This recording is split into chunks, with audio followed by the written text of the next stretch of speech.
মুহাম্মদ সাল্লাল্লাহু আলাইহি ওয়াসাল্লাম আজ থেকে প্রায় 1450 বছর আগে পৃথিবী থেকে গত হয়েছেন। প্রায় 1.5 সহস্র বছর আগে একজন মানুষ পৃথিবী থেকে চলে যাওয়ার পরও তিনি পৃথিবীর মানুষের কাছে যতটা প্রাসঙ্গিক, যতটা তার আলোচনা হয়, যতটা তিনি বেঁচে আছেন তার আদর্শের মাধ্যমে, সম্ভবত পৃথিবীতে অন্য কোনো মনীষী আমরা খুঁজে পাব না যে 1500 বছর ধরে সমানভাবে পৃথিবীতে আলোচিত, প্রশংসিত, অনুসৃত এবং প্রাসঙ্গিক আরেকজন মানুষ হয়তো আমরা খুঁজে পাবো না। মুহাম্মদ সাল্লাল্লাহু আলাইহি সাল্লামকে সেজন্য আল্লাহ তাআলা বলেছেন, ওয়া রাফা'না লাকা যিকরাক, হে রাসূল, আপনার আলোচনা, আপনার প্রশংসা, আপনার গুণ, সেগুলোকে আমি সমুন্নত করলাম। এমন সমুন্নত আল্লাহ তাআলা করেছেন, পৃথিবীতে বহু মানুষ এসেছে, কিয়ামত পর্যন্ত আসবে, কোনো মানুষ, এমনকি অন্য কোনো নবী রাসূলদেরকেও আপনি মুহাম্মদ সাল্লাল্লাহু আলাইহি সাল্লামের মতো এত বেশি প্রাসঙ্গিক, এত বেশি পৃথিবীর মানুষের কাছে পরিচিত এবং এত বেশি পৃথিবীর মানুষের কাছে জনপ্রিয়, মানুষের কাছে অনুসরণীয় আরেকজন মানুষ খুঁজে পাওয়া কঠিন হবে। সময়ত ভাইরা, আমরা এখানে যারা আছি আমরা সবাই বয়সের তরুণ। তারুণের জন্য সেই মানব ইতিহাসের সবচাইতে প্রশংসিত, সবচাইতে আলোচিত, সবচাইতে বেশি বরণীয় এবং অনুসরণীয় ব্যক্তিত্ব মুহাম্মদ সাল্লাল্লাহু আলাইহি সাল্লামের জীবন থেকে নেওয়ার অনেক বিষয় আছে। আমরা সেখান থেকে সামান্য কয়েকটি বিষয় হয়তো টাচ করার চেষ্টা করব। সর্বপ্রথম কথা হলো, আমরা এখানে যারা আছি আমরা সবাই জন্মসূত্রে মুসলমান। আমরা সবাই বাবা মা মুসলিম, মুসলিম সোসাইটিতে, মুসলিম ফ্যামিলিতে জন্মগ্রহণ করেছি, বেড়ে উঠেছি, সেই সূত্রে আমরা মুসলমান। আর এটি আমাদের একাধারে সৌভাগ্য এবং দুর্ভাগ্য দুইটাই। সৌভাগ্য এজন্য যে সত্যের পথ অনুসরণ করতে আমাদের, খুঁজে পেতে আমাদের বেগ পেতে হয়নি। আর দুর্ভাগ্য এজন্য যে পৈতৃক সূত্রে যারা ধনী হয় তাদের কাছে ধন সম্পদের মায়া একটু কম থাকে। ঠিক একইভাবে পৈতৃক সূত্রে যারা মুসলমান হয় তাদের কাছে ইসলামের প্রতি মায়াটাও একটু কম থাকে। আপনি আপনার আশপাশে কোনো রিভার্টেড মুসলমান যদি দেখেন, আপনি দেখতে পাবেন সে তার ইসলামটাকে যতটা অনুভব করছে, ইসলামটাকে যতটা ফিল করছে, মুসলমানের সন্তানের ভিতরে সে অনুভব ততটা নেই। আল্লাহ রাব্বুল আলামিন আমাদেরকে সৃষ্টি করেছেন, খুব সীমিত সময় আমরা পৃথিবীতে থাকব, এরপর অনন্তকালের জন্য, যেই জীবনের কোনো শেষ নাই, শুরু আছে, সেই জীবনের জন্য আমাদেরকে চলে যেতে হবে, ফিরে যেতে হবে। মুহাম্মদ সাল্লাল্লাহু আলাইহি সাল্লাম সেই জীবনে আমরা যেন সফল হতে পারি, সার্থক হতে পারি, আমাদের সেই জীবনে যেন জান্নাত লাভ করতে পারি, জাহান্নাম থেকে যেন মুক্তি লাভ করতে পারি, আজীবন তিনি সেই আদর্শের পথে মানুষকে আহ্বান করে গেছেন। বিশেষ করে আমাদের তরুণ সমাজের জন্য মুহাম্মদ সাল্লাল্লাহু আলাইহি সাল্লামের জীবন দর্শন, তার সিরাত, এটাকে পুনর্পাঠ করা নানা কারণে গুরুত্বপূর্ণ। এর ভিতরে এক নম্বর হলো, আমরা জানি প্রত্যেকটা মানুষ স্বভাবগতভাবে, জন্মগতভাবে আমরা অনুসরণ প্রিয়, আমরা অনুসরণ করতে চাই, কাউকে না কাউকে অনুসরণ করতে চাই। নবী করিম সাল্লাল্লাহু আলাইহি সাল্লাম সম্পর্কে একটু আগে যে কোরআন কারীমের আয়াত তেলাওয়াত করা হলো, লাকাদ কানা লাকুম ফি রাসূলিল্লাহি উসওয়াতুন হাসানাহ, আল্লাহ বলেছেন তোমাদের জন্য সবচাইতে উত্তম এবং অনুপম আদর্শ হলেন মুহাম্মদ সাল্লাল্লাহু আলাইহি সাল্লাম। তাকে তোমাদের জন্য মডেল করে পাঠানো হয়েছে। মানুষ কাউকে না কাউকে অনুসরণ করবেই, এটাই মানবীয় প্রকৃতি। মানুষ অনুসরণ প্রিয়, কাউকে না কাউকে দেখে সে চলতে শিখে। আল্লাহ রাব্বুল আলামিন যুগে যুগে নবী রাসূলদেরকে পাঠিয়েছেন মডেল করে, যে সাকসেস হতে চাইলে তাদেরকে অনুসরণ করো। তাদের অনুসরণের বাইরে যত পদ্ধতিতে যাবে, মনে হবে সাকসেস হয়েছ, চূড়ান্ত যোগফল যখন দেখতে পাবে জীবনের শেষ প্রান্তে এসে, তখন তুমি অনুভব করবে যে তুমি আসলে যেটাকে সাকসেস মনে করেছো সেটা তোমার সাকসেস নয়। তরুণরা চ্যালেঞ্জ নিতে চায় এবং তাদের সামনে অনেক চ্যালেঞ্জ থাকে। মুহাম্মদ সাল্লাল্লাহু আলাইহি সাল্লামের অনুসরণ জীবনের সমস্ত চ্যালেঞ্জ উতরে যাওয়ার জন্য সবচেয়ে বড় উজ্জ্বল উদাহরণ আমাদের সামনে। কারণ আমরা জানি মুহাম্মদ সাল্লাল্লাহু আলাইহি ওয়াসাল্লামের জীবনে যত বাধা এসেছে, তার জীবনে যত চ্যালেঞ্জ এসেছে, পৃথিবীর ইতিহাসে অন্য আরেকজন মানুষ আপনি দেখাতে পারবেন না যার জীবনে এত বাধা এসেছে। আমরা একটা কথা বাংলায় বলি, জনম দুঃখী চির দুঃখী। মুহাম্মদ সাল্লাল্লাহু আলাইহি সাল্লাম পৃথিবীর আলো দেখবার আগেই তার মমতাময়ী, তার স্নেহময় বাবাকে হারিয়েছেন। পৃথিবীর আলো দেখবার আগে, মাতৃগর্ভে থাকতেই বাবা দুনিয়া থেকে চলে গেছেন, মারা গেছেন। পৃথিবীর আলো দেখার পরপরই মায়ের দুধ খেয়ে এখনো শেষ করতে পারেননি, এর মধ্যেই তার মারও মৃত্যু হয়েছে। মা বাবা দুজনকে হারিয়েছেন যখন তিনি দুধের শিশু। এরপর তার জীবনে সবচেয়ে বড় অভিভাবকের জায়গাটা যখন দাদা আব্দুল মুত্তালেব তিনি সামলাচ্ছিলেন, ঠিক কৈশোরে থাকতেই সেই দাদা আব্দুল মুত্তালেবের ছায়াও তার কাছ থেকে সরে গেল, তিনিও মারা গেলেন। তার জীবনে সবচেয়ে কঠিন সময় যখন মক্কার মানুষদের বহুমুখী অত্যাচারের নিপীড়নে তিনি যখন অতিষ্ঠ, ঠিক এরকম কঠিন সময়ে তার দুটি ভরসার জায়গা, বাইরে চাচা আবু তালেব আর ভেতরে স্ত্রী খাদিজা রাদিয়াল্লাহু তাআলা আনহা, দুজনকে একই বছরে অলমোস্ট একই সঙ্গে হারিয়েছে। একের পর এক পায়ের নিচ থেকে মাটি সরে যাওয়া যেটাকে বলে, সেটা পৃথিবীতে আসছেনই বিপদ মাথায় করে। পৃথিবীর আলো দেখবার আগেই বাবা নেই, এরপর একের পর এক পায়ের নিচ থেকে মাটিগুলো সরে গেল। তারপরে শুরু হলো মক্কার মানুষরা, যারা তাকে আল আমিন উপাধিতে ভূষিত করেছে, যারা তাকে সবচেয়ে বিশ্বস্ত হওয়ার সার্টিফিকেট, সনদ দিয়েছে, পদক দিয়েছে, যারা তাকে সবচেয়ে বেশি সম্মান করত, সেই মক্কার মানুষগুলো তার মুখের উপর থুতু নিক্ষেপ করার মতো জঘন্যতম অত্যাচার নিপীড়ন করতেও পিছপা হয়নি। তাকে শারীরিক এবং মানসিক নির্যাতনের যত রূপ হতে পারে সেই সময় তার সবগুলো তাকে করলেন। শুধু 3 বছরের যে অবরোধ করা হয়েছে, সে অবরোধটুকুই একজন মানুষের মরে যাওয়ার জন্য যথেষ্ট ছিল, কিন্তু আল্লাহ তাআলা তাকে হায়াতে বাঁচিয়ে রেখেছেন। আমরা এখন আয়না ঘরের কথা শুনি, লোমহর্ষক বর্ণনা আমাদেরকে অবাক করে দেয় যে মানুষ কিভাবে এত পৈশাচিক, মানুষ কিভাবে এত নির্মম হতে পারে, মানুষ কিভাবে মানুষের প্রতি, মানুষকে টর্চার করে এতটা আনন্দ পেতে পারে। আমরা অবাক হই। মুহাম্মদ সাল্লাল্লাহু আলাইহি সাল্লামকে মক্কার মুশরিকরা 3 বছরের জন্য অবরোধ করেছিলেন, তাকে এবং তার সকল অনুসারীদেরকে।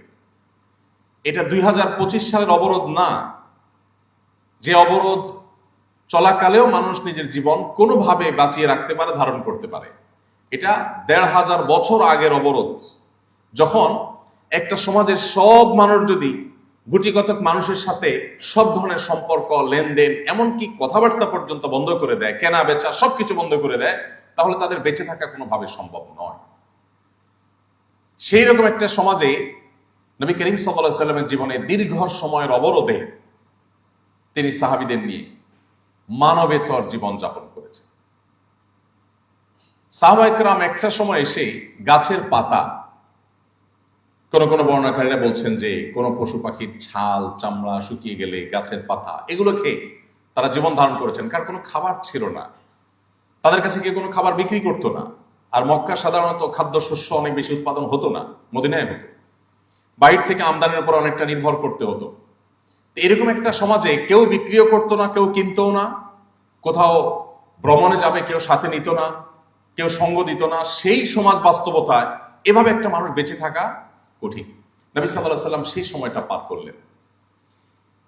এরপর তিনি মক্কায় থাকতে চেয়েছেন, কিন্তু না, তাকে মক্কায় থাকতে দেওয়া হলো না। হিজরত, তার জীবনে আরেকটি অধ্যায় আসলো, তাকে মাতৃভূমি ত্যাগ করে চলে যেতে হলো মদিনায়। মদিনা মানুষজন খুব উৎসাহ উদ্দীপনার সাথে তাকে ওয়েলকাম করলেন, যে চলে আসুন আপনি, আপনাকে আমরা বরণ করে নেব। মক্কার এই নরাধমেরা আপনাকে নির্যাতন নিষ্পেষণ করেছে, কিন্তু আমরা আপনাকে আশ্রয় দিব, আমাদের জীবন দিয়ে আমরা আপনাকে রক্ষা করব। তারা ওয়েলকাম করলো, কিন্তু না। এরপর নবী সাল্লাল্লাহু আলাইহি সাল্লামের শান্তি শুরু হয়নি। একের পর এক বদর, উহুদ, খন্দক, তাবুক, একটার পর একটা যুদ্ধ, আগ্রাসন, একের পর এক আক্রমণ, ষড়যন্ত্র তার উপরে চাপিয়ে দেওয়া হলো।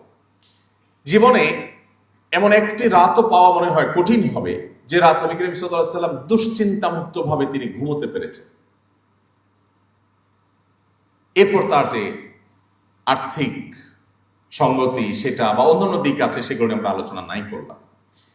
জীবনে এত চ্যালেঞ্জ মোকাবেলা করে, এত চ্যালেঞ্জের বাধা ঠেলে ঠেলে, এত চ্যালেঞ্জের ওয়াল ঠেলে ঠেলে সামনে অগ্রসর হওয়া তো দূরের কথা, বেঁচে থাকায় যেখানে দায়, সেখানে মাত্র 10 বছর সময় পেয়েছেন মদিনায়। মাত্র 10 বছর। 10 বছরে মুহাম্মদ সাল্লাল্লাহু আলাইহি সাল্লামের আদর্শকে তখনকার পৃথিবীর সবচাইতে শক্তিশালী আদর্শ হিসাবে প্রতিষ্ঠা করে তারপর তিনি চিরতরে চোখ বন্ধ করেছেন। তাহলে আজকের তারুণ্য যদি চ্যালেঞ্জ মোকাবেলা শিখতে চায়, আজকের তারুণ্য যদি তার প্রতিটি পদে পদে যে সমস্ত চ্যালেঞ্জগুলো আসবে, বাধাগুলো আসবে, একটা একটা করে ডিঙিয়ে এসে যদি সামনে অগ্রসর হতে চায়, তাহলে তাকে মুহাম্মদ সাল্লাল্লাহু আলাইহি সাল্লামকে পাঠ করতে হবে। তাহলে তাকে মুহাম্মদ সাল্লাল্লাহু আলাইহি সাল্লামের সিরাত অধ্যয়ন করতে হবে। কিভাবে একজন মানুষ সাফল্যের চরম শিখরে পৌঁছতে পারে, পৃথিবীর ইতিহাসে মুহাম্মদ সাল্লাল্লাহু আলাইহি সাল্লামের চাইতে উজ্জ্বল এবং উৎকৃষ্ট আরেকটি উদাহরণ আপনার খুঁজে পাওয়া কঠিন হবে। সময়ত ভাইরা, এই জন্যই তারুণ্যের জন্য নবী করিম সাল্লাল্লাহু আলাইহি সাল্লামের যে সমস্ত অবদান আছে তার মধ্যে থেকে একটা হলো যে তিনি আমাদেরকে জীবনে চ্যালেঞ্জ এবং বাধা উতরাবার পথ শিখিয়ে গেছেন হাতে ধরে। আপনি অবাক হবেন যদি আপনি সিরাত পাঠ করেন, যে কোনো একটা সিরাত গ্রন্থ আপনি শুরু থেকে শেষ পর্যন্ত পাঠ করেন, এমনকি অমুসলিমদের লেখা সিরাত গ্রন্থ যদি আপনি পাঠ করেন, আপনি অবাক হবেন যার জীবনে এত বাধা, এত শত্রুতা, এত ষড়যন্ত্র, প্রতিটা পদে পদে ভেতরের শত্রু, বাহিরের শত্রু। মদিনা যখন আসলেন, ইহুদিদের সাথে করলেন ঐতিহাসিক শান্তি চুক্তি। ঐতিহাসিক মদিনায় একসাথে বসবাস করবে, তারা তাদের ধর্ম অনুসরণ করবে, মুহাম্মদ সাল্লাল্লাহু আলাইহি ওয়াসাল্লাম অনুসারীরা তাদের ধর্ম অনুসরণ করবে, শান্তিপূর্ণভাবে মদিনার সমাজে বসবাস করবে। চুক্তি হলো, কয়দিন পরে শুরু হলো তাদের ষড়যন্ত্র এবং শয়তানি। চুক্তি ভঙ্গ করে তারা গোপনে গোপনে আতাত করে করে মুসলমানদের শত্রুদের সাথে হাত মেলাতে শুরু করলো। এরপরে আবার মুসলমান সেজে ঘাপটি বেড়ে মুসলমানদের মধ্যে মুনাফিকরা ঢুকে পড়লো। একদিকে মক্কার মুশরিকদের শত্রুতা, অপরদিকে মদিনার ভেতরের, একদিকে ইহুদিদের শত্রুতা, অপরদিকে মুনাফিকদের শত্রুতা। এত মুখী চ্যালেঞ্জ মোকাবেলা। এরপর আবার অর্থনৈতিক চ্যালেঞ্জ। মদিনা যে ফসলের উপর নির্ভর হতো, সে ফসল উৎপাদন করা। আবার মক্কা থেকে এই যে হাজার হাজার সাহাবী যারা হিজরত করে এসেছেন, আজকের যুগে যারা আসে যাদেরকে রিফিউজি বলে, যদিও তারা রিফিউজি আজকে রিফিউজির মতো ছিলেন না, মুহাজির সাহাবীরা যারা মক্কা থেকে হিজরত করে আসলেন, তাদের অর্থনৈতিক মুক্তির ব্যাপার আছে। তাদের কিচ্ছু সাথে আনেন নাই, শুধুমাত্র এক কাপড়ে অনেকটা সবাইকে চলে আসতে হয়েছে। এই এক কাপড়ে চলে আসা হাজার হাজার মানুষ, সেই 1450 বছর আগের পৃথিবীতে আমরা ফিরে যাই, আজকের পৃথিবীতে রিফিউজিদেরকে ওয়েলকাম করার জন্য, তাদেরকে আশ্রয় দেওয়ার জন্য হাজারটা উপায় আছে। কিন্তু সেই 1450 বছর আগে, 1450 বছর আগে মক্কা থেকে আসা মুহাজির সাহাবীদের সবাই অর্থনৈতিক মুক্তি নিশ্চিত করলেন, এবং তারা কেউ মদিনাবাসীর উপরে বোঝা হলেন না। একবার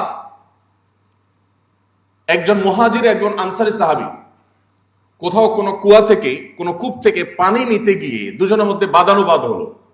বাদানুবাদ হওয়ার পর একজন, ধরুন মুহাজির সাহাবী, আনসার সাহাবী মদিনায় যিনি আছেন, মদিনাবাসী, তিনি তার সমগোত্রীয় লোকদেরকে ডেকে বললেন, হে আমার সমগোত্রের লোকেরা, জলদি আসো, এই লোক আমার সাথে এই করেছে।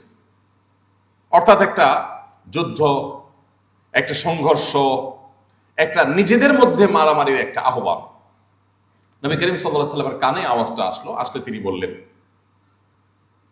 মালি, কি হলো আমার? আমি শুনতে পাচ্ছি তোমাদের মুখ থেকে যে আহ্বান, এটা হলো জাহিলি যুগের, বর্বর যুগের আহ্বান, যে নিজেদের মধ্যে কিছু হলে সমগোত্রীয় লোকদেরকে ডেকে এনে গোত্রে গোত্রে মারামারি হবে। দাউহা ফাইন্নাহা মুনতিনা, এটাকে ছুঁড়ে ফেলে দাও।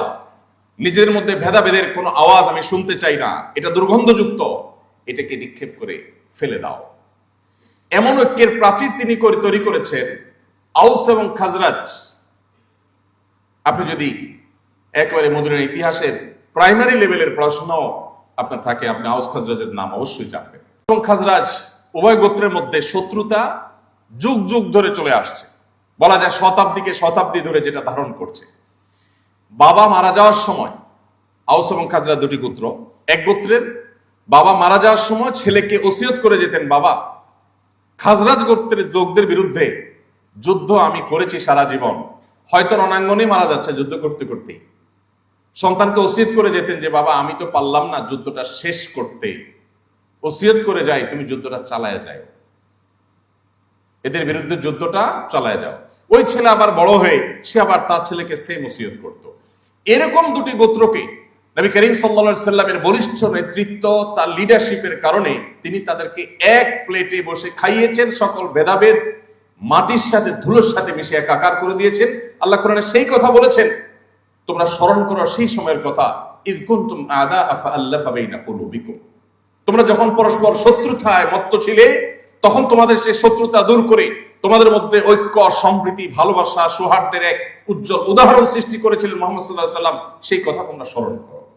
প্রিয় ভাইরা, কেন মুহাম্মদ সাল্লাল্লাহু আলাইহি সাল্লাম 2025-এর পৃথিবীতেও প্রাসঙ্গিক এবং আজ থেকে আরো 2000 বছর পরও যদি পৃথিবীতে মানুষ থাকে তিনি প্রাসঙ্গিক থাকবেন? তার কারণ আপনার জীবনে বাধা যেখানে আসবে, চ্যালেঞ্জ যেখানে আসবে, সেখানে আপনি মুহাম্মদ সাল্লাল্লাহু আলাইহি সাল্লামের জীবনেতে আপনার করণীয় আপনি খুঁজে পাবেন। আল্লাহ সেই কথাই বলেছেন, লাকাদ কানা লাকুম ফি রাসূলিল্লাহি উসওয়াতুন হাসানাহ।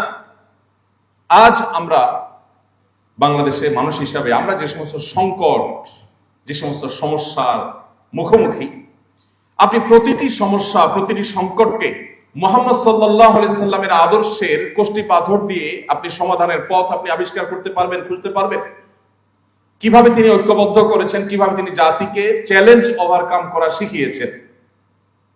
আমি যে কথাটি বলতে গিয়ে অন্যদিক চলে আসছিলাম, সেখানে আবার ফিরে যাচ্ছি। নবী সাল্লাল্লাহু আলাইহি সাল্লাম তার সিরাত যদি আপনি পাঠ করেন, আপনি দেখবেন এত বাধা যার জীবনে।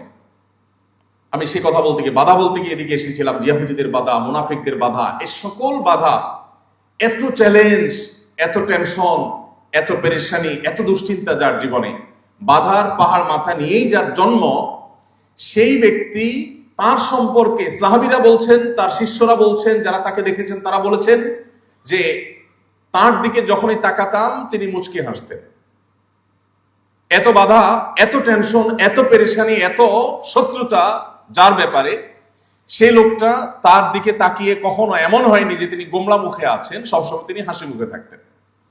এবং তার সিরাতের তারজমের ইতিহাসে আপনি কোথাও খুঁজে পাবেন না, কোন অমুসলিমও লেখেনি যে তিনি কখনো রাগান্বিত হয়ে, মেজাজ হারিয়ে তিনি কাউকে ধমক দিয়ে এরপরে সরি তাকে বলতে হয়েছে। একটি ঘটনা তার জীবনে এমন হয়নি যে কোনো একটি পদক্ষেপ নেওয়ার পর তিনি আবার ব্যাক করেছেন, না সরি আমার ভুল হয়েছে, এটা বলতে হয়েছে, এরকম হয়নি। প্রিয় ভাইরা, এই জন্য আপনার যদি লিডারশিপ শিখতে হয়, আপনার যদি চ্যালেঞ্জ মোকাবেলা শিখতে হয়, আপনার যদি নিজের আদর্শকে, নিজের চিন্তাকে, নিজের মিশনকে সাকসেসের সর্বোচ্চ শিখরে নিয়ে যেতে হয়, তাহলে আপনাকে মুহাম্মদ সাল্লাল্লাহু আলাইহি সাল্লামকে পাঠ করতেই হবে। এর বিকল্প কোনো পথ আপনার সামনে খোলা নেই। সম্মানিত উপস্থিতি, তিনি তরুণদেরকে অনেক বেশি ভালোবাসতেন, অনেক বেশি ভালোবাসতেন। তিনি তরুণদেরকে সম্বোধন করে, তাদেরকে অ্যাড্রেস করে বিভিন্নভাবে, বিভিন্ন হাদিসে অনেকগুলো কথা তিনি বলে গেছেন। তিনি কখনো কখনো বলেছেন, ইয়া মাশারাশ শাবাব, হে তরুণ সম্প্রদায়। আলাদা করে কিশোরদেরকে কিংবা বৃদ্ধদেরকে কিংবা অন্য বয়সের মানুষকে নবী করিম সাল্লাল্লাহু আলাইহি ওয়াসাল্লাম কখনো অ্যাড্রেস করে কিছু বলেছেন, এরকম কোনো হাদিস আমরা পাই না। তিনি শুধুমাত্র এক শ্রেণীর, এক বয়সের মানুষকেই অ্যাড্রেস করে করে বিভিন্ন গুরুত্বপূর্ণ বক্তব্য দিয়েছেন, বার্তা দিয়েছেন, তাদেরকে নসিহা করেছেন। আর সেই শ্রেণীটা হলো তরুণ শ্রেণী, যুবকরা, যারা যৌবনে আছে, তাদেরকে নবী সাল্লাল্লাহু আলাইহি ওয়াসাল্লাম এত বেশি ভালোবাসতেন, এত বেশি গুরুত্বপূর্ণ মনে করতেন যে তাদেরকে তিনি নসিহা করতেন। তার যে সভাসদ ছিল, তার যে পরামর্শক পরিষদ ছিল, সাহাবীদের মধ্যে তার কাছের সাহাবী যারা ছিলেন, তাদের মধ্যে আবু বকর, ওমর রাদিয়াল্লাহু তাআলার মতো সিনিয়র মানুষ যেমন ছিলেন, আলী, আব্দুল্লাহ ইবনে আব্বাস, আব্দুল্লাহ ইবনে মাসউদ এবং আবু হুরায়রা রাদিয়াল্লাহু তাআলা আনহু সহ টকবগে তরুণ সাহাবীদেরও ঠাসা অংশগ্রহণ তার মজলিসে ছিল। তিনি তরুণদেরকে এত বেশি মহব্বত করতেন, এত বেশি ভালোবাসতেন যে তরুণদের জীবনের লক্ষ্য পানে তারা যেন অগ্রসর হয়ে যেতে পারে, তারা যেন সাকসেস হতে পারে, সফল হতে পারে, সেজন্য তাদেরকে অনেকগুলো নসিহা করেছেন। আমি সেখান থেকে একটি পয়েন্টে শুধুমাত্র কথা বলে আমার বক্তব্য শেষ করবো ইনশাআল্লাহ। তার আগে, কেন সিরাত পাঠ আমাদের জন্য গুরুত্বপূর্ণ, কেন আপনি এমনকি অমুসলিম যদি হয়ে থাকেন কেউ এখানে, তারপরও আপনাকে কেন মুহাম্মদ সাল্লাল্লাহু আলাইহি সাল্লামকে জানতে হবে, কেন তাকে পাঠ করতে হবে, আমি সে বিষয়ে আরেকটু কথা বলতে চাই। আজ আমরা আমাদের মধ্যে যে সমস্ত দৈন্যতা খুঁজে পাই, এর মধ্যে আমি শুরুতে যে পয়েন্টটা বলছিলাম যে আমাদের বেশিরভাগ মানুষের জীবনের লক্ষ্য কি আমরা জানি না। কোন একজন অস্ট্রেলীয় একজন বিজ্ঞানী, সম্ভবত তার নামটা আমার মনে নেই, এই ভদ্রলোকের একটি উক্তি আমি কোথাও পড়েছিলাম। তিনি বলেছিলেন যে আমি পৃথিবীতে কেন এসেছি বা আমার কেন জন্ম হয়েছে পৃথিবীতে আমি জানি না, তবে এটুকু নিশ্চিত যে আমি একটু ভালো খেলাম, পড়লাম, এরপর আমার জীবনটাকে শেষ করে দিলাম, এটা আমার জীবনের লক্ষ্য হতে পারে না, অসম্ভব। তো আমরা বেশিরভাগ মানুষ যারা নিজেদেরকে মুসলমান দাবি করছি অথবা মুসলমানের সন্তান হিসাবে হয়তো আমরা গর্বিত বটে, আমরাও বেশিরভাগ মানুষ আমাদের জীবন আজ অনেকটা লক্ষ্যহীন। মুহাম্মদ সাল্লাল্লাহু আলাইহি সাল্লাম আমাদের জীবনে লক্ষ্য খুঁজে পেতে আমাদেরকে সাহায্য করেছেন, যেটি সেই নিউজিল্যান্ডের নিউ মুসলিম তরুণ, মাত্র 19 বছর বয়স ছেলেটি, সে আমাকে যেটি বলেছে, ঠিক একই কথা আমার কাছে মনে হয় যে এখন আমাদের সহস্র তরুণের অন্তরের কথা, যে আমাদের জীবনের লক্ষ্য কি আমরা বেশিরভাগ মানুষ জানি না। আল্লাহ তাআলা কোরআনে বলেছেন, ওমা খালাকতুল জিন্না ওয়াল ইনসা ইল্লা লিয়াবুদুন। মুহাম্মদ সাল্লাল্লাহু আলাইহি সাল্লাম আমাদের জীবনের লক্ষ্য কি সেটা আমাদের খুঁজে পেতে সাহায্য করেছে, এবং সেজন্যই তাকে আমাদের পাঠ করতে হবে, তাকে আমাদের অধ্যয়ন করতে হবে, তাকে আমাদের জানতে হবে। তাহলে আমরা সমৃদ্ধ হব, আমাদের জীবন সমৃদ্ধ হবে, আমরা এগিয়ে যাবো ইনশাআল্লাহ। সম্মানিত উপস্থিতি, মুহাম্মদ সাল্লাল্লাহু আলাইহি সাল্লাম তরুণদেরকে যে সমস্ত গাইডলাইন দিয়েছেন সেটা অনেক দীর্ঘ। আমি একটা পয়েন্টে শুধু কিছু কথা বলে শেষ করব।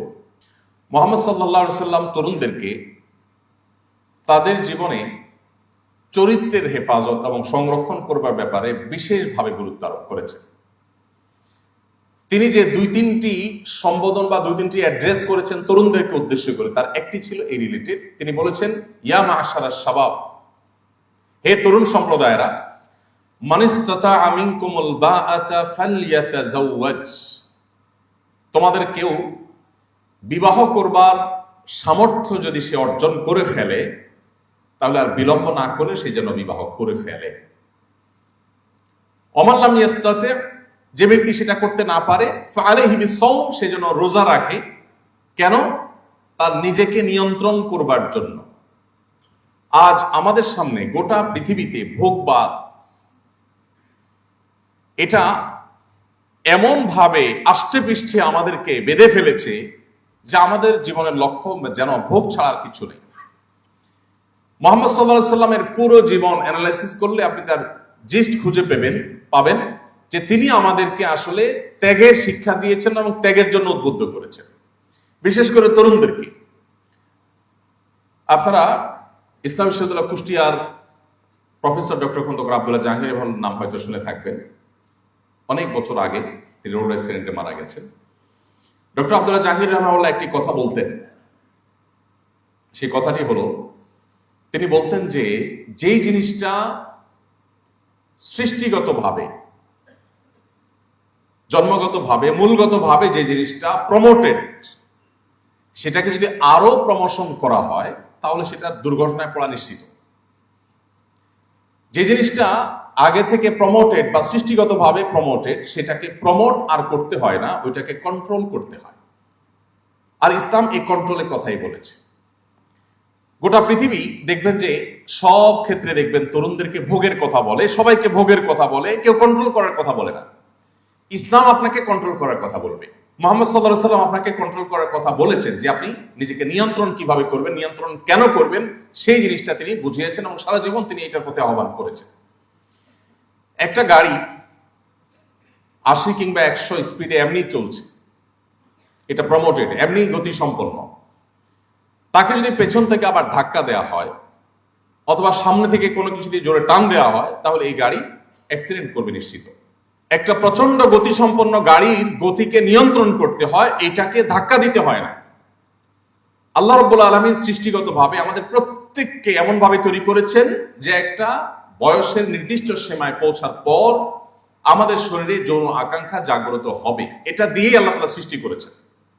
সো সৃষ্টিগতভাবে একটা সময় যৌন আকাঙ্ক্ষার তাড়না এটা মানুষকে তাড়াবে, অন্যান্য প্রাণীকে তাড়াবে, এটাই স্বাভাবিক, আল্লাহ এভাবেই সৃষ্টি করেছে। তাহলে সৃষ্টিগতভাবে যে জিনিসটা প্রমোটেড, এই জিনিসটাকে ইসলাম বলে, মুহাম্মদ সাল্লাল্লাহু আলাইহি সাল্লাম বলেন, এটাকে তোমাকে এখন কন্ট্রোল করতে হবে। যদি কন্ট্রোল করতে না পারো তাহলে দুর্ঘটনা, তাহলে অনাকাঙ্ক্ষিত অনভিপ্রেত বিষয় আশয় ঘটবে এবং যেটা তুমি প্রত্যাশা করবে না। আজ মুহাম্মদ সাল্লাল্লাহু আলাইহি সাল্লামের যে আদর্শটা মুসলিম তরুণ হিসাবে আমাদের জন্য খুবই গুরুত্বপূর্ণ, সেটি হলো একজন আদর্শ মুসলমান হওয়ার জন্য যা যা দরকার সেগুলোর পাশাপাশি আমাদের তারুণ্যকে, আমাদের যৌবনকে কলুষ মুক্ত রাখার চ্যালেঞ্জে এগিয়ে যাওয়া। আল্লাহ রাব্বুল আলামিন কোরআনে কারিমে বিভিন্ন জায়গায় আমাদেরকে পবিত্র থাকার জন্য উৎসাহিত করেছেন, অনুপ্রাণিত করেছেন। আমরা যেন নিজেদেরকে পবিত্র রাখি, আমাদের চরিত্রে যেন কালিমা না লাগে।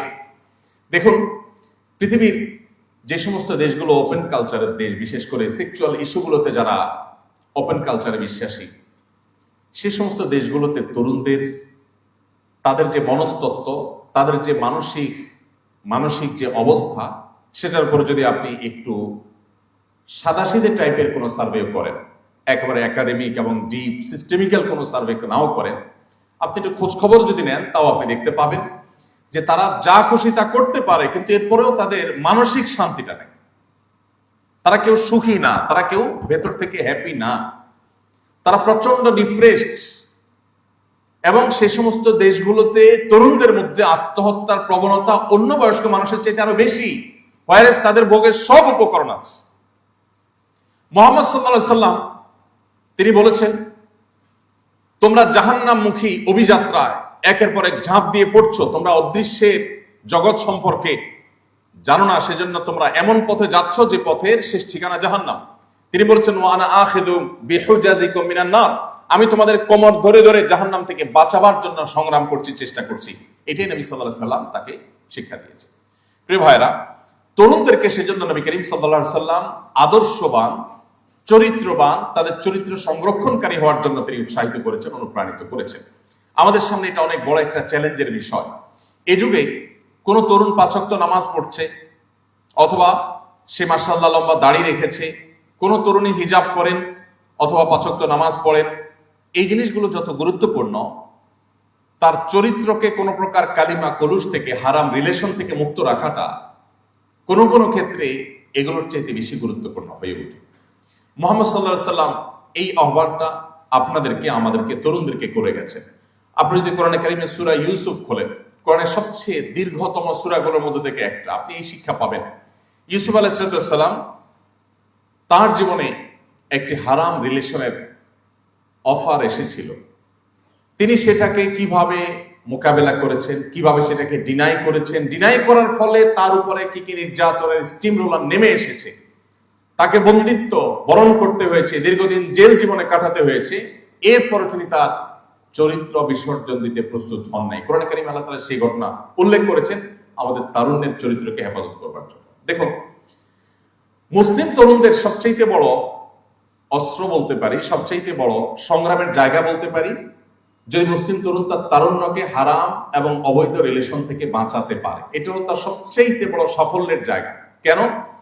কারণ হলো, একজন যুবক যিনি বিশ্ব জয় করার স্বপ্ন দেখে, সে নিজের প্রবৃত্তিকে এতটুকু নিয়ন্ত্রণ করতে পারবে না, সে বিশ্ব জয় তো দূরের কথা, সে নিজেকেই তো জয় করতে পারবে না।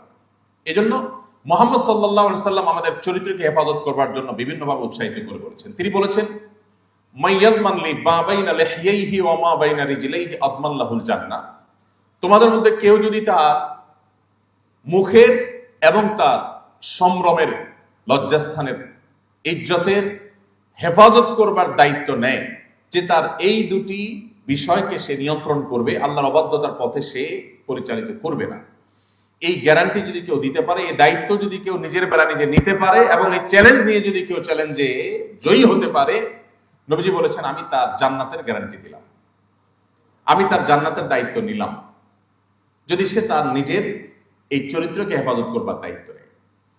প্রিয় ভাইরা, পশ্চিমা যে কালচার বা সংস্কৃতি, এটা আমাদের দেশকে এমন ভাবে গ্রাস করে ফেলেছে যে আজকাল এই সমস্ত কালচারগুলো আমাদের কাছে এতটাই ডালভাত হয়ে গেছে যে আজ থেকে 2 দশক 3 দশক আগে আমাদের দেশে প্রথম বিয়ে করার পর নতুন স্বামী স্ত্রী নিজেদের স্বামী স্ত্রী হিসাবে পরিচয় দিতে যতটুকু হেজিটেশন ফিল করত, লাজুকতা অনুভব করত, এখন নিজের জেনার সঙ্গী, হারাম রিলেশনের সঙ্গী, একজন ব্যভিচার কর্মের সঙ্গীকে পরিচয় দিতে এতটুকু কুণ্ঠা এখন তরুণরা বোধ করে না। আমরা সেরকম একটা সমাজ বাস্তবতা এখন আছে। এই জিনিসটা এমনিতে হয় না, এটা উইথ প্ল্যান। এর জন্য অনেক বড় প্ল্যান, অনেক বড় ডিজাইন করা হয়েছে, কোটি কোটি মিলিয়ন মিলিয়ন টাকা বা ডলারের পিছনে খরচ করা হয়েছে। মুসলিম তরুণদের যে ধার, মুসলিম তরুণদের যে ঝাঁজ, মুসলিম তরুণদের যে শক্তি, মুসলিম তরুণদের যে উচ্ছলতা, সেটাকে ধ্বংস করে ভোঁতা করে দেওয়ার জন্য। আপনি মুসলমান, আপনি আপনার তারুণ্যকে, যৌবনকে যদি হারাম রিলেশন থেকে বাঁচাবার সংগ্রামে জয়ী হন, সবাই হারাম রিলেশনের সাথে জড়িয়ে থাকলেও আপনি থাকেন না, আপনি নিজেকে বাঁচিয়ে রেখেছেন, তাহলে আপনি সবচেয়ে আদর্শবাদী মুসলমানদের একজন, সবচেয়ে আদর্শবাদী মুসলমানদের একজন।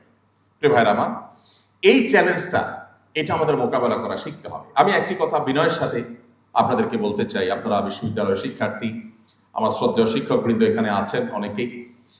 আমি বলতে চাই, পশ্চিমাদের কাছ থেকে আমাদের নেওয়ার অনেক কিছু আছে। পশ্চিমাদের কাছ থেকে আমরা জ্ঞানে, বিজ্ঞানে, তথ্য প্রযুক্তিতে, অবকাঠামোতে, উন্নয়নে, প্রশিক্ষণে, অনেক কিছুতে আমরা পিছিয়ে আছি। ডেফিনেটলি এই সমস্ত বিষয়গুলো তাদের কাছ থেকে আমাদের নেওয়ার আছে, সো আমরা সেগুলো তাদের কাছ থেকে নেব। কিন্তু আমরা যদি তথ্য প্রযুক্তিতে, জ্ঞানে, বিজ্ঞানে তাদের চাইতে 100 বছর পিছিয়ে থাকি, তাহলে পারিবারিক বন্ধনে, দাম্পত্য সুখে আমরা তাদের চাইতে 200 বছর এগিয়ে আছি। আপনি পৃথিবীর সমস্ত উন্নত দেশে একটু চোখ মেললে দেখতে পাবেন যে আমাদের এখানে, আমি শুধু মুসলমানদের কথা বলছি না, আমি আমাদের সাবকন্টিনেন্টের কথা, আরো স্পেসিফিক করে আমাদের বাংলাদেশের কথা যদি বলি, তো আমাদের এই অঞ্চলে আপনি মুসলমান, হিন্দু, খ্রিস্টান, বৌদ্ধ, আমাদের এখানে সামাজিক যে সংস্কৃতি, আমাদের যে সামাজিক সৌন্দর্য, এই সামাজিক সংস্কৃতিতে আপনি দেখবেন স্বামী স্ত্রী পরস্পরকে যতটা ভালোবাসেন, স্বামী স্ত্রীর মধ্যে বোঝাপড়া যতটা ভালো, উন্নত দেশগুলোতে এটা কল্পনাও করা যায় না। আমি মাসখানেক আগে একটি উন্নত দেশে একজন বাংলাদেশি, যিনি বুয়েটিয়ান, ফজর নামাজ পড়ে তার বাসার সামনে গেলাম, তো পাশে একজন বৃদ্ধ মানুষ, যিনি খ্রিস্টান, ওই দেশের নাগরিক। তো তার সাথে পরিচয় হলো, আমাদের বাংলাদেশি সে ভাইয়ের নেইবর, তার প্রতিবেশী, আমাকে পরিচয় করায় দিলেন। তো লোকটা দেখলাম ভোরবেলা একটা মাইক্রোবাসে করে আসলেন, নামলেন, গায়ে ধুলো ময়লা।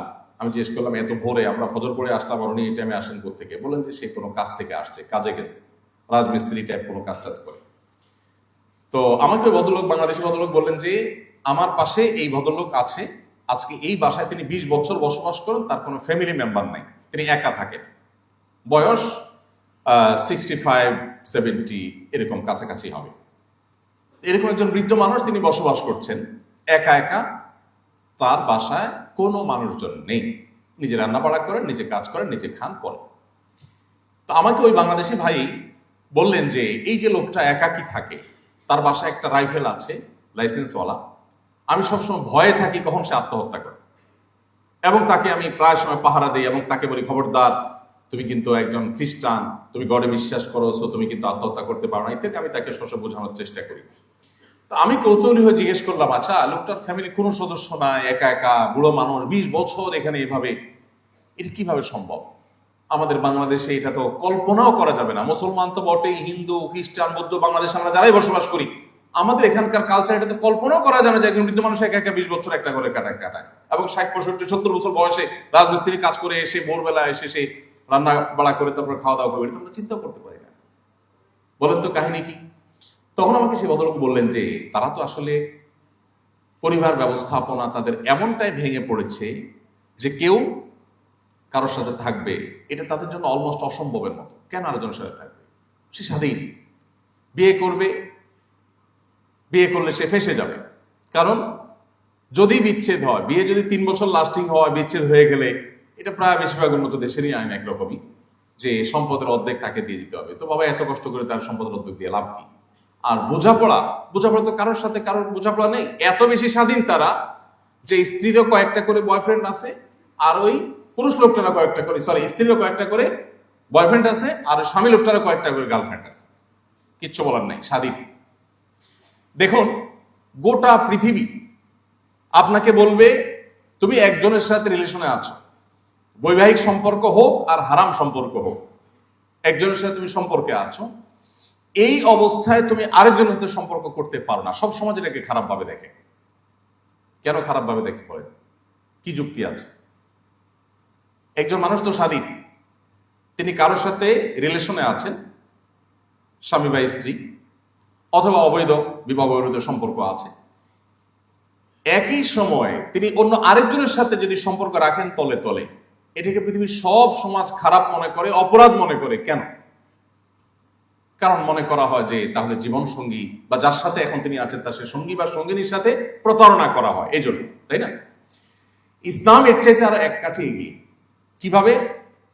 ইসলাম বলে তোমার জীবনে যে জীবন সঙ্গী বা সঙ্গিনী আসবেন, কাউকে আল্লাহ তোমার জন্য লিখে রেখেছেন, তোমার তাকদীরে আছে, তিনি যেই হন না কেন, তার জন্য তোমার পুরো যৌবনকে, প্রতিটা দিন, প্রতিটা রাত, প্রতিটি ঘন্টা, তোমার প্রতিটি সেশনকে পাহারা দিয়ে দিয়ে তার জন্য তুমি তোমার নিজেকে সেভ করতে হবে। যদি না করো তাহলে তোমার জীবনে অনাগত জীবন সঙ্গী বা সঙ্গিনীর সাথে তুমি প্রতারণা করলে, কারণ তুমি তার আগে কাউকে তথাকথিত ভালোবাসা আদান প্রদানের নাটক অভিনয় করলা, আর যথাসময়ে তোমার জীবন সঙ্গী যে আসলো, সঙ্গিনী যে আসলো, তার সাথে তুমি নাটক অভিনয় করলা, তাহলে দিন শেষে তুমি প্রতারণা করলা। পৃথিবীর মানুষ যেটাকে প্রতারণা মনে করে, ইসলাম সেটাকে আরো এক কদম আগ বেড়ে প্রতারণা সাব্যস্ত করে এবং সেটাকে আমাদের জন্য নিষেধ করে। এই জন্য ভাইরা, এটা একটা বেটাগিরির ব্যাপার। ইদানিং একটা স্লোগান বেশ জনপ্রিয় হয়েছে, প্রেম করে কাপুরুষ, বিয়ে করে বীর পুরুষ। যথাযথ, আমার কাছে যথার্থ উক্তি মনে হয়েছে।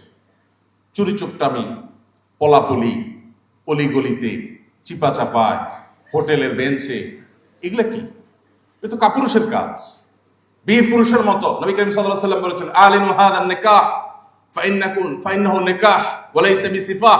তোমরা বিবাহ করবে ঘোষণা দিয়ে, আওয়াজ করে, সবাইকে দাওয়াত করে বিবাহ করবে।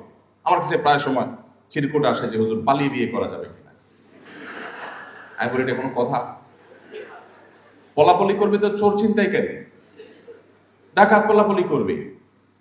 বিবাহ করবে যে, সে তো একটা ভালো কাজ করবে, সে কেন পলাপলি করবে? সে বাপের বেটার মতো বুক ফুলায়া ঘোষণা দিয়া সবাইকে সাথে নিয়া সে বিবাহ করে ডাকডোল পিটাতে পিটাতে যাবে। এটাই তো সুন্নাহ, এটাই তো আদর্শ। প্রিয় ভাইয়েরা, তো আমি ওই যে অমুসলিমের কথা বলছিলাম, ওই ভদ্রলোক, তার কোনো পরিবারের সদস্য নেই, এবং পরে খোঁজ খবর নিয়ে দেখলাম যে হ্যাঁ, এরকম মানুষ এই সমাজে অহরহ, অনেক মানুষ এরকম, যাদের আসলে পরিবারের কোনো সদস্য নেই, কারোর সাথে কারোর কোনো বোঝাপড়া নেই। আমি একটা কথা বরাবরই বলি, আমাদের এখানে অধঃপতনের পরও ঢাকা এখন প্রতিদিন, আরো কয়েক বছর আগের জরিপে, প্রতিদিনই যে পরিমাণ বিবাহ নিবন্ধন হয়, তাল মিলিয়ে প্রায় সেই পরিমাণ বিবাহ বিচ্ছেদ হয়। দুর্ভাগ্যজনক। এই যে আমাদের ফ্যামিলি বন্ডিং খারাপ হয়ে যাচ্ছে, স্বামী স্ত্রীর মধ্যে বোঝাপড়া কমে যাচ্ছে, এটা কমতে কমতেও যেই লেভেলে আমরা আছি, আমরা যদি আরো 50 বছর নিচে নামতে থাকি, পশ্চিমারা আরো 100 বছরও সেখানে আসতেও পারবে না ইনশাআল্লাহ। আমাদের এখানে এখনো স্বামী স্ত্রীর মধ্যে যে বোঝাপড়া, আমি সবসময় বলার চেষ্টা করি, এটা ওরা স্বপ্নেও কোনোদিন দেখে না যে আসলে বোঝাপড়া এত ভালো হতে পারে। আমাদের স্বামী স্ত্রীকে, স্ত্রী স্বামীকে যতটা মিস করে, ওরা আপনি চিন্তা করতে পারে না। একটা অ্যাপসের অ্যাডভার্টাইজ আপনারা নিশ্চয়ই দেখেছেন, যাদের স্মার্টফোন আছে নিশ্চয়ই একটা অ্যাপের অ্যাডভার্টাইজ বারবার আপনাদের সামনে আসে, সোশ্যাল মিডিয়াতে বিশেষ করে। সেটা হলো, দেখা যাচ্ছে যে স্ত্রী সোফায় শুয়ে আছে, হাতে মোবাইলটা, ঘুম এসে গেছে। তখন স্বামী এসে কি করে? মোবাইল হাতে রেখে ঘুমায় পড়ছেন বেচারি স্বামী বা অবৈধ সঙ্গী, সে এসে কি করে? মোবাইলটা খোলার চেষ্টা করে। অ্যাপস ডেভেলপ যারা করেছেন, ওই অ্যাপ ডেভেলপকারী প্রতিষ্ঠান অ্যাডভার্টাইজে যেটা বোঝাতে চায় সেটা হলো, না, স্বামী যতই চেষ্টা করে খুলতে পারে না। এমনকি মোবাইলটা নিয়ে বউয়ের মুখের কাছে ধরে যে ফেস লক দিয়ে খোলে কিনা, না, তাও খোলে না। এই অ্যাডভার্টাইজের মিনিংটা কি বলতো? অ্যাডভার্টাইজ কি কিছু বলতে চায় কিনা? বলতে চায়। অ্যাডভার্টাইজ বলতে চায় একটা সমাজ পচে গলে দুর্গন্ধযুক্ত হয়েছে, তার দুর্গন্ধ বের হচ্ছে অ্যাডভার্টাইজ থেকে। অ্যাডভার্টাইজ বলতে চায় যে তাদের সমাজে স্বামী স্ত্রীর মধ্যে বিশ্বাসের জায়গাটা ভঙ্গ হতে হতে এমন একটা লেভেলে চলে গেছে যে এখন আসলে স্বামী স্ত্রীকে, স্ত্রী স্বামীকে কেউ কাউকে বিশ্বাস করে না। যে আমাকে যে এত ঘন ঘন love you love you love you too এইরকম জিকির মতো করতে থাকে, এই বাটপার না জানি মেসেঞ্জারে আবার কাউকে সেম কথা লিখে পাঠাইছে, এই বাটপার না জানি কোনো ইমোতে, কোনো মেসেঞ্জারে, হোয়াটসঅ্যাপে, কোনো একটা অ্যাপসে সে না জানি আবার আরেকজন কারোর সাথে আকাম করে বসলো। এটার জন্য ওই বেচারার মাথা নষ্ট হয়ে যায়। আমাদের সমাজে আমি বিভিন্ন ওয়াজ মাহফিলে বিশেষ করে বৃদ্ধ চাচা মুরব্বী পাইলে, এখানে তো মুরব্বী নেই, সব ইয়াং মানুষ পাইলে আমি স্টেজে ডাকার চেষ্টা করি। আমি অনুভব করার চেষ্টা করি যে আমাদের আগের জেনারেশন তারা আমাদের মতো এত বেশি লুতুপুতু করার সুযোগ পায় নাই। সরি আমার এই শব্দের জন্য, বোঝাবার জন্য যে ভালো শব্দ আমার কাছে এই মুহূর্তে ছিল না। আমাদের এখন তরুণরা জীবনে যতবার ভালোবাসি ভালোবাসি বলে, টেক্সট মেসেজ করে, মেসেঞ্জারে, সরাসরি যত মহব্বতের অভিনয় করে, আমাদের আগের জেনারেশন বাপ চাচারা যারা ছিলেন তারা এগুলো তো অনেক পরের কথা। আমি গ্রামের ছেলে, গ্রামে বড় হয়েছি, গ্রামীণ সে আবহাওয়া আমার চোখের সামনে ভাসে। সারাদিন বাহিরে কাজ কাম করে এসে খেতে খামারে, দোকানপাটে অথবা ব্যবসা বাণিজ্য, অফিস আদালতে, রাতে সবাই যখন খেয়ে দিয়ে যার যার কক্ষে চলে যেত, তখন বেচারা বউয়ের সাক্ষাৎ পাইত, বউ স্বামীর সাক্ষাৎ পাইত। তার আগ পর্যন্ত সারাদিন দেখা সাক্ষাৎটুকু পর্যন্ত হতো না। দেখা সাক্ষাৎ হলো, না দেখার ভান করে একজন আরেকজনকে ক্রস করে চলে যেত। কারণ কথা বললে আবার সমাজের মানুষ জাহেল মূর্খরা আবার কে কি মনে করে বসে, আরেক মুসিবত। এই যে অবস্থা, যে বেচারারা আমাদের মধ্যে এত লাভ, এত ভালোবাসা আদান প্রদান করার স্কোপই পায় নাই, তাহলে তো এদের ভালোবাসা দুর্ভিক্ষ হওয়ার কথা না। কিন্তু বাস্তবতা হলো যে তাদের ভালোবাসা আমাদের চাইতে এত মজবুত যে আমি সবসময় বলি যে আমাদের আজকালকার তরুণদের তথাকথিত এই ভালোবাসাটা হলো মেড ইন চায়না, আর তাদেরটা হলো মেড ইন জাপান। এই পরিমাণে স্ট্রং। আপনি যদি এখন একজন তরুণকে বলেন, মাত্র বিয়ে করছে, যদি বলেন ভাই মনে কিছু না করলে একটা কথা বলি, বলে কি কথা? যদি বলেন যে ভাই ভাবিকে দেখছি কার সাথে যেন হাঁটতেছে হাত ধরে। কোথায় দেখছে? ভাই নিউ মার্কেটের দিকে দেখছিলাম। আরে বলেন কি, কবে দেখছেন আপনি? এই যে রিসেন্ট। তাহলে যে কোনো যুবক স্ত্রীর প্রতি অনেক বিশ্বাস থাকলে হয়তো পাত্তা দিতে চাইবে না, কিন্তু মনের ভিতরে একটা ঠিকই সন্দেহের দানা বাঁধবে যে আসলে কি, আমি কি তাহলে কি অজাগায় আমার এই ভালোবাসা বিলিয়ে বেড়াচ্ছি কিনা, কাহিনী কি? কিন্তু একজন বৃদ্ধ মানুষ 50-60 বছর বয়স, তাকে যদি বলেন চাচা চাচিনি দেখছি কার সাথে জানি ফোনে কথা বলতেছে, তাহলে তার শরীরের সমস্ত শক্তি সঞ্চয় করে আপনার গালিটা চড় বসাই দিবে। কেন বলেন তো? কারণ হলো চাচা নিশ্চিত যে তার স্ত্রী এটা করতে পারে, সেটা কল্পনাও করা যায়। মানে তার স্ত্রীর সমস্ত ভালোবাসা তার জন্য জমিয়ে রেখেছেন, তিনিও তার সমস্ত ভালোবাসা স্ত্রীর জন্য জমিয়ে রেখেছেন। তাহলে আজ আমাদের কাছে যেটাকে তথাকথিত ভালোবাসা ভালোবাসা বলে আমাদের সামনে পেশ করা হয়েছে, এটা হলো জাস্ট নিজের যৌবনের উচ্ছলতা, নিজের যৌবনের চাহিদা, এটাকে মেটাবার একটা উপায়। এখানে প্রকৃত অর্থে ভালোবাসা ছিটে ফোটাও পাওয়া দুষ্কর এবং কঠিন। আচ্ছা, এটা তো অনেক দূরে হয়ে যায় যে আগের জেনারেশন আর এখনকার জেনারেশন। আরেকটা কম্পেয়ার আমরা খুব একেবারে আমাদের চোখের সামনে থেকে করি। আমাদের এখানেও আপনারা অনেকে বিবাহিত আছেন, আর অনেকে অবিবাহিত কিন্তু হারাম রিলেশনে হয়তো আছেন। আপনারা না থাকেন, আপনাদের আশেপাশে কেউ আছে, দেখেন আপনারা আপনাদের ভার্সিটিতে হয়তো আছে। আমি শুধু অনুরোধ করবো একটা কম্পেয়ার করার জন্য। যে বিবাহ করে বিবাহিত দম্পতি স্বামী স্ত্রী, তারা তাদের মধ্যে ভালোবাসি একে অন্যকে, এই কথা তারা বেশি বলে, নাকি অবিবাহিত হারাম রিলেশন যারা করছে সেই তথাকথিত প্রেমিক প্রেমিকা তারও ভালোবাসা কথা বেশি বলে? কারা বলে? বিবাহিত দম্পতি না অবিবাহিত? কারণ কি? কারণ নকল জিনিস চকচকে একটু বেশি করে। কোন সন্দেহ আছে? মুখ দিয়া ফেনা তুলে ফেলা হবে। ভালোবাসি বলতে বলতে বলতে বলতে মানে মনে হয় যে সে ফিদা হয়ে যাবে, অথচ 6 মাস বা 1 বছর যাইতে গিয়ে দেখা যায় ব্রেকআপ, আরেকজন হাত ধরে চলে গেছে। কোথায় চলে গেলে এত সব ভালোবাসাবাসি? আবার যে ওখানে যে একই জিকির, তার সাথে আবার সেম জিকির। এই পুরো আয়োজনটা শয়তানের অনেক বড় একটা আয়োজন। এটা সিরিয়াস ইস্যু, হাসির ইস্যু না। কোন যুবক যদি তার যৌবনকে নিয়ন্ত্রণ করবার সংগ্রামে জয়ী হতে পারে, তাহলে তার দ্বারায় আল্লাহ চাহেন তো অন্য সব ক্যাপাবিলিটি অর্জন করলে তার দ্বারা বিশ্বজয় করাও সম্ভব। আর যদি কেউ তার যৌবনের এইটুকু জিনিসকে নিয়ন্ত্রণ করতে না পারে, আমি এটাকে বলি ডায়রিয়া রোগীর সাথে কম্পেয়ার করি। আমি ডায়রিয়ার রোগী লুজ মোশন হয়, হতে হতে হতে হতে একটা পর্যায়ে সে ডায়রিয়া হয়ে যায়, তার আসলে নিয়ন্ত্রণ করবার ক্ষমতা আর থাকে না, সে যেখানে সেখানে তার কাপড় চোপড় খারাপ হয়ে যায়। ঠিক একই অবস্থা যারা বিবাহ পর্যন্ত অপেক্ষা করতে প্রস্তুত না, যেখানে যা দেখে সেখানে সে কাইত হয়ে যায়, সেখানে লাভ ইউ শুরু করে দেয়। আমি বলি এটা হলো ডায়রিয়ার রোগীর মতো। নিয়ন্ত্রণ হারিয়ে ফেলেছে সে, তার নিজের প্রতি কন্ট্রোল নাই।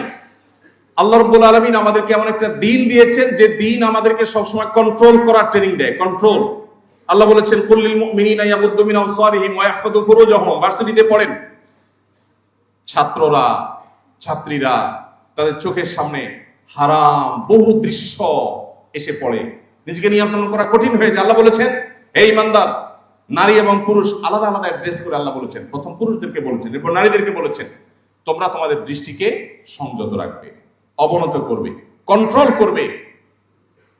কেন? কারণ তুমি যদি কন্ট্রোল না করো তাহলে তোমার মনোজগতে অস্থিরতা কাজ করবে, আর এই অস্থিরতার ফলে তোমার ভেতরের পশুত্ব, পাশবিকতা এটা জেগে উঠবে। যখন জেগে উঠবে তখন তুমি নানাবিধ অপরাধে, নানাবিধ অন্যায়, নানাবিধ গুনাহে তুমি জড়িয়ে যাবে। এই জন্য নবী করিম সাল্লাল্লাহু আলাইহি সাল্লাম তরুণদের জন্য খুবই বিশেষভাবে তাদেরকে ডেকে আলাদা করে অ্যাড্রেস করে বলেছেন ইয়া মাশারাশ শাবাব, হে তরুণ সম্প্রদায়েরা। চরিত্র হেফাজত করবার জন্য বিবাহের সক্ষমতা অর্জন করবার পর বিবাহ করে ফেলবে, তার আগে বিবাহ করার সক্ষমতা হওয়ার আগ পর্যন্ত নিজেকে কন্ট্রোল করার যেত ওয়ে হতে পারে সেগুলো অবলম্বন করবে, কিন্তু খবরদার চরিত্রকে নষ্ট করবে না। আপনারা জানেন একটি বিখ্যাত হাদিস রয়েছে, নবী সাল্লাল্লাহু আলাইহি ওয়াসাল্লাম বলেছেন 7 শ্রেণীর মানুষকে আল্লাহ তাআলা আরশের নিচে ছায়া দেন। এই 7 শ্রেণীর মানুষের মধ্যে 2টি শ্রেণী শুধু ইয়াংদের জন্য রিজার্ভ। তার একটা হলো নবী সাল্লাল্লাহু আলাইহি ওয়াসাল্লাম বলেছেন শাবুন নাশাআ ফি ইবাদাতিল্লাহ, যে যুবক তার যৌবনকে আল্লাহর ইবাদতে কাটায়, এই যুবকের আল্লাহ রাব্বুল আলামিন কিয়ামতের ভয়াবহ দিনের ভয়াবহতা থেকে সেফ রাখবেন।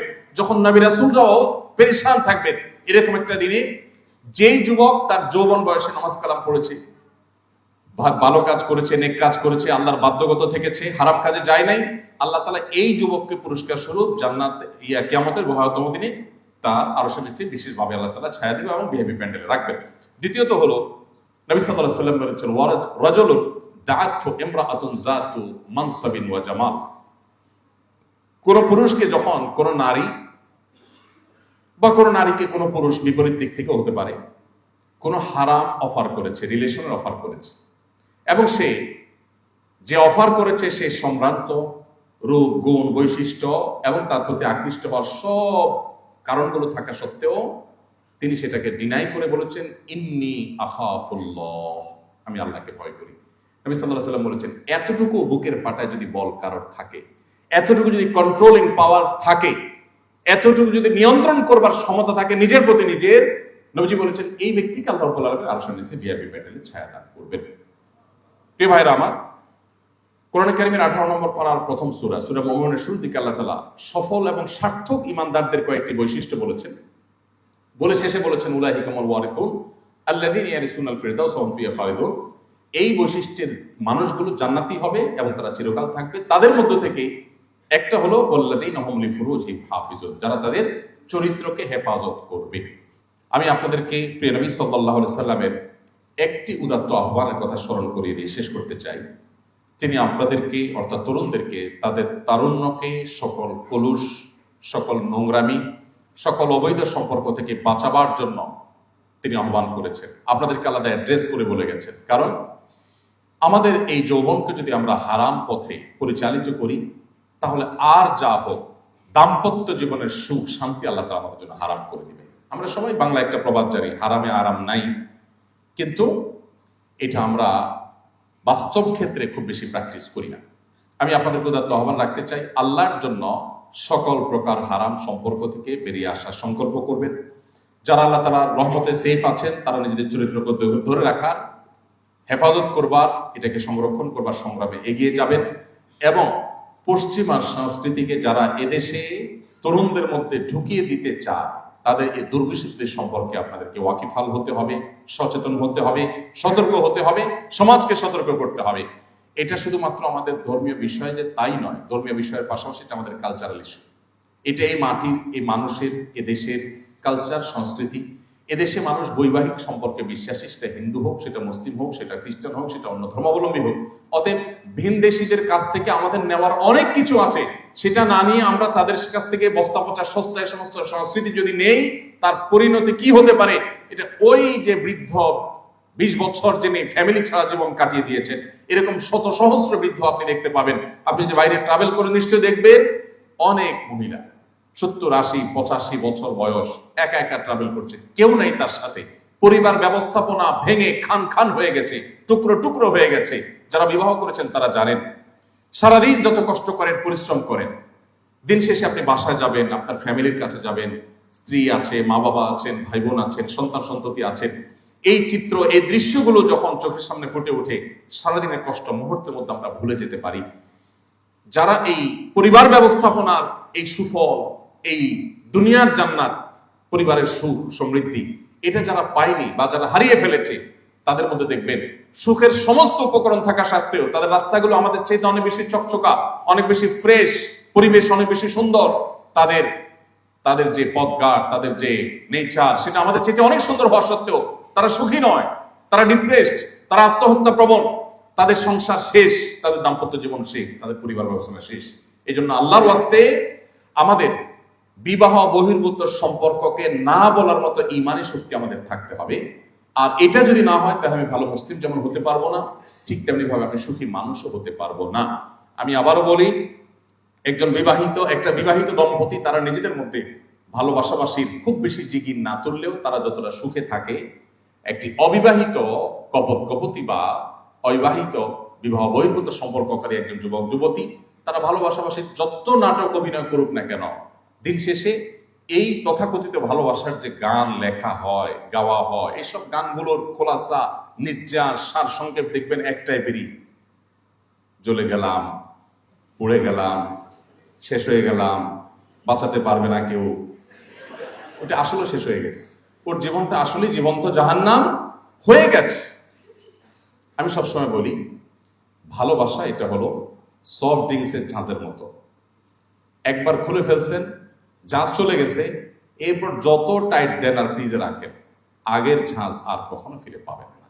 সো ডিসিশন আপনাকেই নিতে হবে যে আপনি কি রাস্তাঘাটে আপনার তথাকথিত ভালোবাসায় বিলায় বেড়াবেন, নাকি সময়ের জন্য অপেক্ষা করবেন। আল্লাহ আমাদেরকে সঠিক সিদ্ধান্ত নেওয়ার তৌফিক দান করুন। আমরা যদি পরিবার ব্যবস্থাপনাকে স্ট্রং করতে চাই, আমরা যদি সুখী পরিবার চাই, আমরা যদি সুখী সমাজ চাই, আমরা যদি সুন্দর সমাজ চাই, আমাদের সুস্থ সমাজ চাই, তাহলে আমাদেরকে আমাদের চরিত্রকে কলুষমুক্ত রাখার সংগ্রামে জয়ী হতে হবে। বিকল্প কোনো পথ আমাদের সামনে খোলা নেই। যেটাকে আমরা ভোগবাদের জয় জয়কারে এসে আমাদের নিজেদের জন্য কল্যাণকর মনে করছি, সেটা আমাদের বিপদের সমূহ কারণ।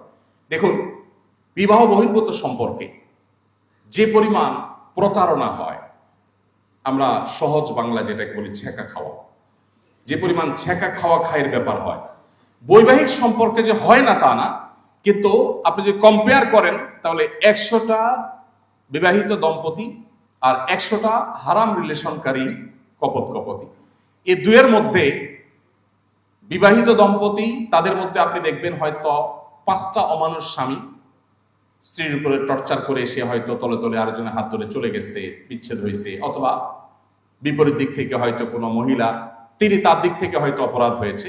এটা 5টা 10টা ঘটনা আপনি শতকরা হয়তো পাবেন। কিন্তু এর বিপরীতে ওই যেটাকে আপনারা নাম দিচ্ছেন প্রেম, আসলে প্রতারণা, আসলে ভোগবাদিতা, আসলে যৌবনের উচ্ছলতা, আসলে যৌবনের পাগলামি, ওখানে 100টা সম্পর্কের মধ্যে হয়তো আপনি 10টা সম্পর্ক দেখবেন যে খুব ভালোভাবে হয়তো টিকছে, সেটাও কয়দিন টিকবে আল্লাহ জানে, আর বাকিগুলো সব চাকা খেয়ে এদিক সেদিক চলে গেছে। এজন্য আপনার শুধুমাত্র আখিরাতের শান্তি নয়, দুনিয়ার শান্তির প্রয়োজনে আপনাকে এই কালচারের বিরুদ্ধে আপনাকে দাঁড়াতে হবে যে আমাদের সংস্কৃতি এটা না, এই সংস্কৃতির সাথে এই মাটির, এই মানুষের, এখানকার মানুষের ধর্মের কোনো কিছুর কোনো সম্পর্ক নেই। অতএব এই ভিনদেশি এই অপসংস্কৃতির ছোবল আপনাকে শেষ করছে, তারুণ্যকে শেষ করছে। মনে রাখবেন, আমরা সেই তরুণদের উত্তরসূরি, যেই তরুণরা অর্ধ পৃথিবী জয় করেছে, তাদের পায়ের নিচে এনেছে। সে আব্দুল ইবনে ওমর, সে আব্দুল ইবনে আব্বাস, সে মুসআব ইবনে উমাইর, সেই আবু হুরায়রা, সে ওমর ফারুক রাদিয়াল্লাহু তাআলা আনহুর উত্তরাধিকারী আপনি, তাদের বংশধর আপনি। তারা বিশ্ব জয় করেছে, আপনি এখন আছেন কোথায় কারমান জয় করার তালে? আল্লাহ তাআলা আমাদের সবার চরিত্রগুলোকে হেফাজত করার তৌফিক দান করুন। মুহাম্মদ সাল্লাল্লাহু আলাইহি সাল্লামের আদর্শ দ্বারা আমাদেরকে অনুপ্রাণিত হওয়ার তৌফিক দান করুন। মুহাম্মদ সাল্লাল্লাহু আলাইহি সাল্লামকে জানার জন্য আসলে 1 ঘন্টা 2 ঘন্টা লেকচার, বক্তব্য, আলোচনা, অনুষ্ঠান এগুলো কোনোভাবেই আসলে যথেষ্ট নয়। আমি আপনাদেরকে উদাত্ত আহ্বান রাখতে চাই, আপনি একজন স্বপ্নবাজ মানুষ হিসাবে, স্বপ্নবাজ তরুণ তরুণী হিসাবে আপনি জীবনে একটি বারের জন্য হলেও আমি আপনাকে অনুরোধ করব, মুহাম্মদ সাল্লাল্লাহু আলাইহি সাল্লামের জীবনের শুরু থেকে শেষ পর্যন্ত যে কোনো একটা সিরাত গ্রন্থ আপনি একবার হলেও পড়ুন। আমি বিশ্বাস করি আপনি মুসলমানের সন্তান হিসাবে যদি প্রিয় নবী সাল্লাল্লাহু আলাইহি সাল্লামের জীবনের শুরু থেকে শেষ পর্যন্ত একবার পড়েন, আপনার ঈমানের মিটার তরতর করে উপরে উঠতে থাকবে। আপনি ইসলামটাকে অনুভব করবেন, ইসলামের স্বাদ তৃপ্তি অনুভব করবেন। কেন তাকে আপনি অনুসরণ করবেন, সেই কজ, সেই যৌক্তিকতা আপনি খুঁজে পাবেন প্রতিটি লাইনে, প্রতিটি পৃষ্ঠা পৃষ্ঠা। আল্লাহ তাআলা আমাদের সবাইকে সেই তৌফিক দান করুন। সিরাত গ্রন্থ অধ্যয়ন করা, নবী সাল্লাল্লাহু আলাইহি সাল্লামকে জানার চেষ্টা করার এই উদাত্ত আহ্বান রেখে আমি শেষ করছি।